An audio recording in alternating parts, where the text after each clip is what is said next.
Setting. Lying on the basement floor of a drug house, oscillates between the protagonist's current time in the 1990s to his youth in late 1950s. Characters. Manuel, protagonist late 50s to early 60s. Paramedic, 1-2. Occupant, Lola, Manuel's daughter, 12 years old, a ghost. Amanda, 20s, Manuel's first love, a ghost. Scene 1. The stage opens. 2 paramedics and occupant enter. Were you the one who called? Were you the one who found him? He started shaking, gurgling, face down, like something was in his throat. I tried to turn him over, pushed him on his side. That's when I noticed he wasn't breathing. Paramedic 2 crouches beside the man on the floor. That's when I called. I didn't want him to die. Manuel stands looking at himself lying on the floor of a darkened room. He looks on with disgust and anger as emergency staff attempt to resuscitate him. Leave that bastard alone. Let him get what he deserves. That liar, that cheat. Let him face the judgment he hasn't earned. All of those lives. Because of his actions. His choices. He doesn't deserve better than this. Don't resuscitate him. Save those tax dollars. Get that mask off his face. Don't you see? He's not worthy of the very breath in his body. If you can even call that a body anymore. It's just a pile of rags. Bones and rags. Leave him alone. He should have been buried in that mining shaft with the other miners long ago. Instead of out drinking himself into forgetting. He should have been slowly poisoned like the rest of them.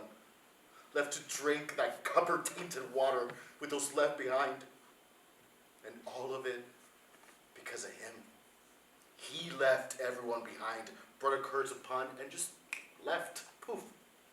Who does that? You did that. Don't you remember? They actually feel sorry for you. Ha! Oh my God. Look at them. Feeling pity for you. They don't know who you really are. Pathetic. Let him suffer, I say. Do you know what he took? You won't get in trouble. This is anonymous. We need as much information as you can tell us. This could save his life. Yeah, please. He has earned everything he has coming. I mean, just look at him. A drowned dog. And that stench. Ugh. Wow. You must have worked really hard on that. I mean, what is that? Do I detect a sense of like Marissa pipi? You smell worse than the urinals at the bus station. You make me sick. And now, here you are, hanging on for dear life when the rest of them were haunted by her death. She hunted down each and every one of them. They all paid. All of them, except you. And this? This is not payment. You did this to yourself. You chose this, you coward. If you only had drowned instead of her. Listen to me. Let him suffer. Why wasn't it me who died that day?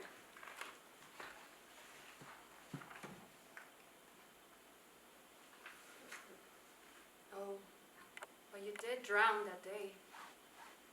Look at you, anchored at the bottom of a lake somewhere, floating amongst seaweed.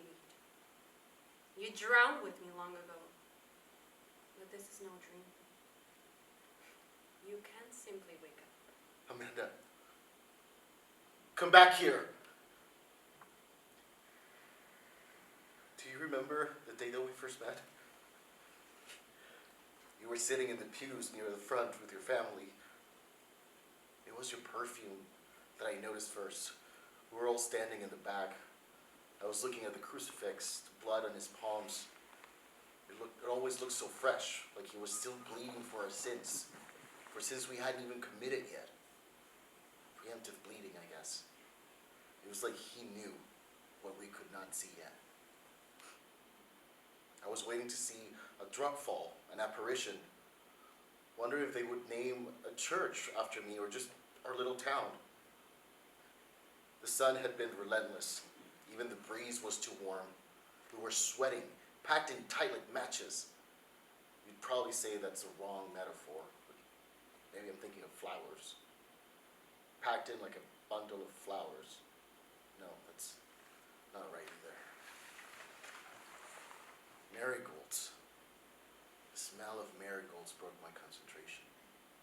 Your skirt shuffled as you walked by, and it was marigolds. The fragrance was so strong, so sweet. Manuel gags and turns to look again at his body laying on the ground.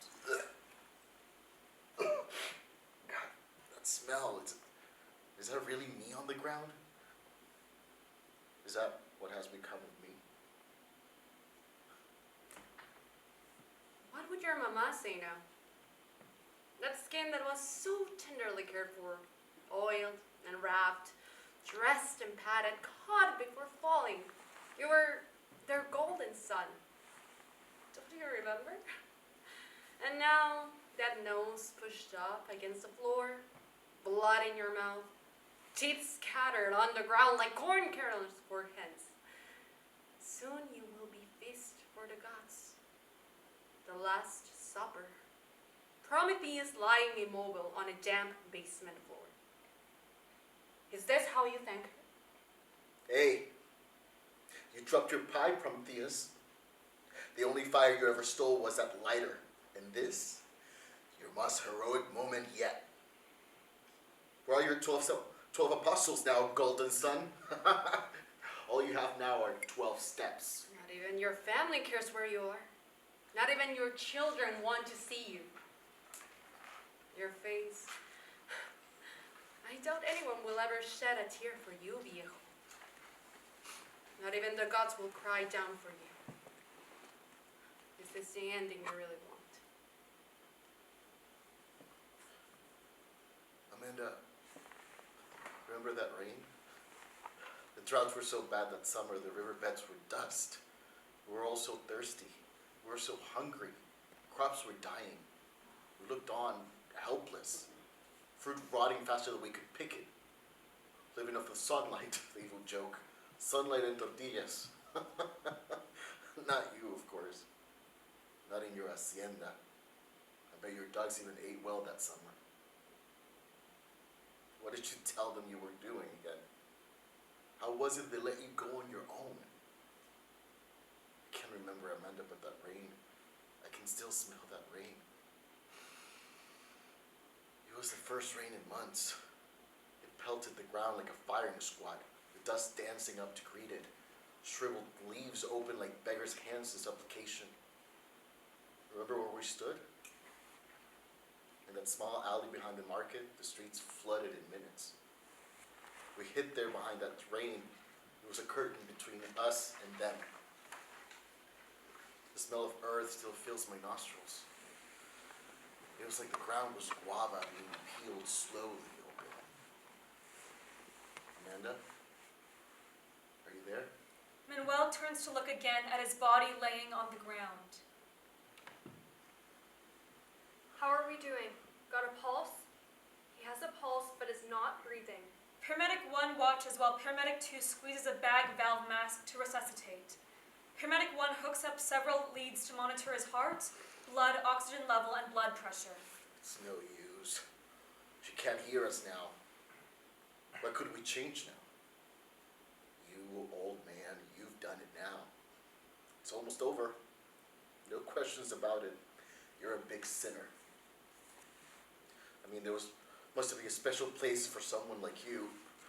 I never understood if I was supposed to be afraid of burning in eternal flames, or was it being turned back into clay? Was it clay, or was it corn? Formed out of the corn paste, I think. Maybe we will be turned into masa, pounded down on a stone. We will be all pounding. Hundreds of years of fists pounding out dough. I am sure it is even worse than it sounds. My ma, if I could only hear your palms slapping that dough again, shaping out that masa, one hand to the other, over and over, every day. A constant coaxing me awake. It would even creep into my dreams like a drum, like the rain on a metal roof, like the heartbeat, and the fresh smell of tortillas bring me in the dawn, every day, over and over. It's the very first smell I recall. Will I ever smell that again?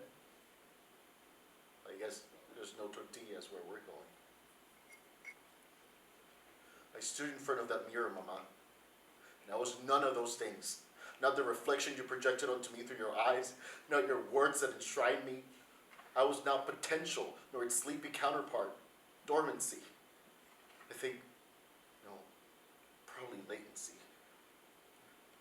I was only the grimace looking out from that concave of a spoon. This is my body to do as I please.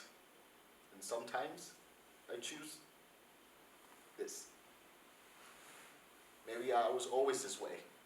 Maybe this was always my destiny. Please. Haven't I suffered enough? Haven't I lost enough? Don't I deserve to forget? Paramedic 1 pulls out his radio and talks to the firefighters. The man continues to groan. He's breathing, but still not conscious. We're going to need to bring him in. Paramedic 1 turns to the man and begins to speak softly. Hi, sir. It's okay. You were given Narcan. You overdosed. You're gonna be okay. We're gonna take you to the hospital. Hello, viejo, nameless, friendless, anonymous. It is only us who have come to sing to you. What are you talking about, Amanda? You are not here. Where is here? Who is here with you? What dream are we in? Where have you taken me this time? Amanda, why wouldn't you leave me alone? I went to meet you. I came. The foreman kept us late, but I ran to that tree. I ran as fast as I could. I kept my promise. I waited for you. I brought that what little I had, what I could afford to offer you. I couldn't take from my family. There was nothing to take. I was embarrassed of the thin blanket I brought and the food in my pocket. It wasn't good enough for you. Now you were eating for two. I had my heart, I had my hands. I would work hard for you. I would protect you both. I would go hungry if I had to. Please, for God's sake, just listen to me, Amanda. Amanda, are you there? Can you hear me? I would never have forsaken you. What does it matter now? But I waited for you. Just know I waited for you. I thought it was you who didn't love me. You who couldn't. I sat under a tree until the cicadas had finished their song, until I smoked my last cigarette. I couldn't wait any longer. It was so late. My father and the other mineros were meeting that night. If we weren't leaving, then I was supposed to be there. I walked in, and the talking halted. They put their bottles down. The only sound was dominoes against the metal card table. As I crossed the room, it was disgust that I saw in my father's eyes. Disgust. Imagine that. He's Manuelito. He had never looked at me like that before. He was like a machete in my gut. He'd always been so proud of me. He always had so much hope for me. But we've been seen together, and they didn't trust me. They thought I told you what they were planning. They said love could reduce a dog to a mere flea.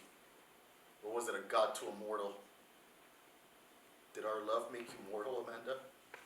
Is that why you slipped into that river that day? We were restless. Something needed to change. The mind was sucking the life out of us. We were turning into ghosts down here. They were working us too hard, Amanda. There had been too many accidents. We were tired, and we could hardly afford to eat. Of course, it wasn't your fault, but you wouldn't understand. You think we didn't know how your family lived? Our mothers worked in your house. We heard about the food that was wasted, given to the dogs.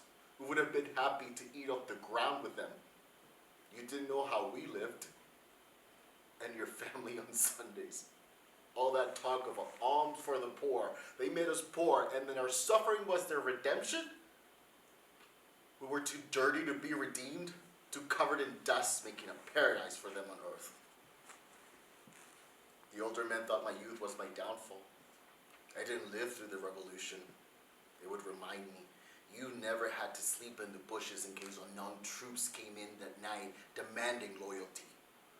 You are not a man yet. You know nothing of these things, nothing of loyalty, nothing of survival, of sacrifice. They insisted that you could never love someone like me. Not truly. Not the way things were. But it was they that knew nothing. They knew nothing of us. We hear the eerie child's voice of Lola, softly reciting the ancient poem about death by Coyote, poet, king of Texcoco, 1403 to 72. Will flowers be carried to the kingdom of death? Is it true that we are going? We are going? Where are we going? Where are we going? Will we be dead there, or will we live yet? Does one exist again? Manuel looks around for his daughter, for the source of the voice. Lola? Is that you? My Lola? Dolores? Mi niña? Dolores?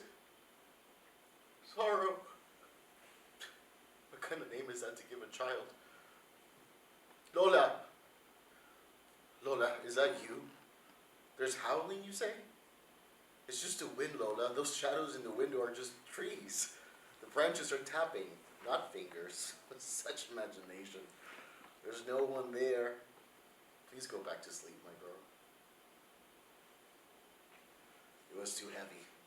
You should have never been given that name. I tried to tell her, Niña, you should have had one of those old names like your sister, Xochitl. A name that I could understand. Our mothers worked in her. A name that I could understand. A name that the old ones could recognize. But they wanted to keep the tradition. Anyways, could a name really protect you? I wanted to protect you, Lola. I tried. But she was a force. She harnessed the wind, the river, and I wasn't men enough anymore. I wasn't in the land of the living or the dead. I couldn't see her like you could. I wanted to move on, to start a family. I thought that the memory could fade, but she would not let me forget. I can smell the river in here. I told you to stay away from that river. We don't need trouble. There's no ID on him. Can you help ID him? Do you know him? Do you know his name? Yes. I've seen him here before. Manuel. Would you accompany him to the hospital? We could use your help identifying him and contacting his family. I'm sure he doesn't want to be alone. Lola, do you hear me? I beg you, listen to me. Lola, you don't understand what she's capable of. What she wants from us. From all of us. She wanted to steal all the children, our joy, our future. She wanted it all. All of the ancestors not yet born. Lola, do you understand what that means? She wasn't going to be satisfied until we're all ghosts too. Is that what love does? Are you here, Lola? You knew not to whistle outside at night. You knew it would wake up the dead. What did she tell you, Lola? What did she say? Was she still beautiful?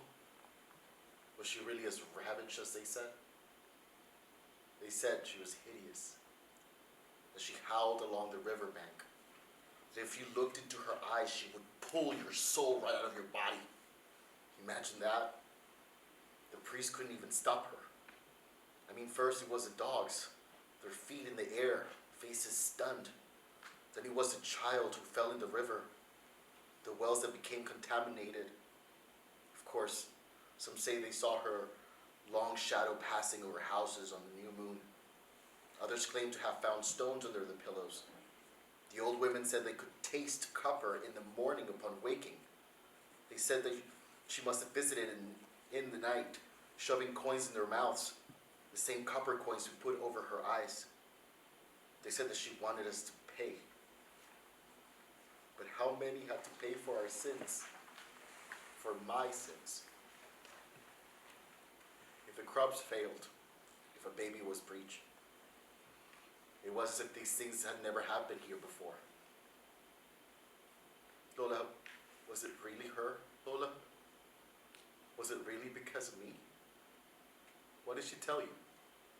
I saw the mud on your feet. I saw you counting stones at the river. You know something, don't you? That I tasted the cup or two. And then the miners. Why the miners? Poor miners. They did nothing to her. Oh, right, well, the whispering. Yes, we all heard them whisper. Besides, her father was the patron. Her family had taken all of our lands, and now we all worked it for mere pesetas. The mine, her hacienda, her house. Lola, you knew the grandparents' stories of abundance, of how we used to live. Manuel turns to look again at his body laying on the ground. Stop that horrible noise! Why are you whining now, old man? You sound like a dog. But you look worse. You can never believe a dog's tears anyway. Isn't that what they say? Or was it a woman's? Maybe the dog who caused the woman's tears.